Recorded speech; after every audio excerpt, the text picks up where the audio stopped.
Pine ঘেরা সবুজ মাঠের উপর পড়ে নিথর নেভি অফিসার বিনয় নারওয়ালের দেহ। আর তার পাশেই বসে শোকস্তব্ধ নববিবাহিতা স্ত্রী। এমনকি তার হাতের মেহেন্দির রং এখনো যায়নি। মঙ্গলবার দুপুরে কাশ্মীরের পহেলগাঁওয়ে মিনি সুইজারল্যান্ড বলে খ্যাত বৈশারণ উপত্যকায় ভয়াবহ জঙ্গি হানায় নিহত হলেন ভারতীয় নৌসেনার লেফটেন্যান্ট অফিসার বিনয় নারওয়াল। 6 এপ্রিল উত্তরাখণ্ডের মুসৌরিতে হয় এঙ্গেজমেন্ট। তারপর 16 এপ্রিল বিয়ে হয় নেভি অফিসার বিনয় ও স্কুল শিক্ষিকা হিমাংশীর। সবকিছুই একদম ঠিকঠাক চলছিল।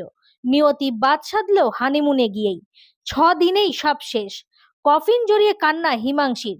বিয়ের পর সুইজারল্যান্ডে হানিমুনে যাবার প্ল্যান থাকলেও ভিসা সমস্যায় শেষমেশ আর ইউরোপে না গিয়ে হানিমুনের জন্য ভূস্বর্গ কাশ্মীরের পহেলগাঁওকে বেছে নেন নারওয়াল দম্পতি। আর কাশ্মীরে হানিমুনে যাওয়ার 48 ঘন্টার মধ্যেই নিঠুর নিয়তির পরিহাসে সব শেষ। স্ত্রীর চোখের সামনে জঙ্গিরা গুলি করে প্রাণ নিল ভারতীয় নৌসেনার তরুণ অফিসারের। এদিন দিল্লি বিমানবন্দরে ফেরে ভারতীয় নৌসেনা অফিসার বিনয় নারওয়ালের কফিনবন্দি দেহ। চোখের জলে স্বামী বিনয়কে শেষ বিদায় জানান স্ত্রী হিমাংশী।